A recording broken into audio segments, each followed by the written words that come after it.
ఇదేంటి వచ్చి కథ ఒకరోజు వంటి బుజ్జివాళ్ళ అమ్మతో కలిసి దేవాలయానికి వెళ్ళారు.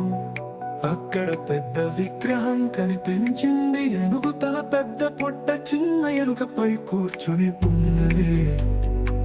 బుజ్జి ఆశ్చర్యంగా అడిగింది, అమ్మ ఈయన ఎవరు?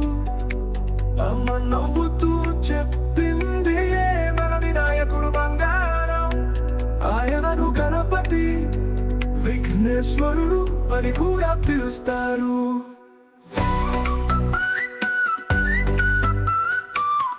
ఎందుకు అమ్మా ఆయనకి ఎరుగుతల ఎందుకు అని వాడిని అడిగారు.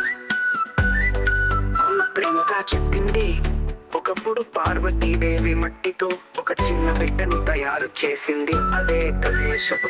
ఒకరోజు శివుడు వచ్చి లోపలికి రాకుండా అడ్డగట్టాడు. శివుడు కోపంతో ఆయన తలను నరికి వేశాడు. పార్వతీదేవి దుఃఖంతో ఏడవగా శివుడు ఏనుగు తల తెచ్చి పెట్టాడు. అప్పటి నుంచి ఆయనకు ఏనుగు తల వచ్చింది. వచ్చి ఆశ్చర్యంగా అడిగింది, అమ్మ ఈయన ఎవరు? ఆయనను గణపతి విఘ్నేశ్వరుడు అని కూడా పిలుస్తారు. ఎందుకు అమ్మా పిలుస్తారు?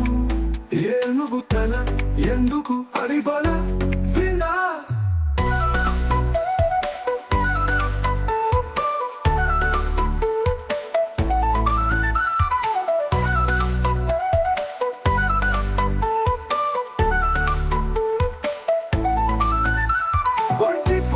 ఇద్దరు ఆనందంగా అరిచారు, వినాయకుడు బాప్పా మోరియా.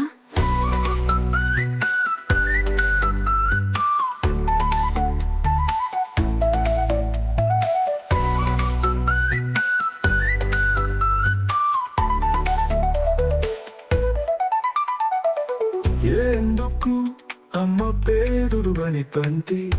నాయకుడు అంటే శ్రేష్ఠ నాయకుడు. ఆయనను మొదట పూజిస్తారు.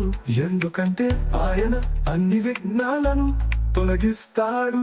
బట్టి పుచ్చి ఇద్దరు ఆనందంగా అరిచారు, వినాయకుడు బాప్పా మోరియా.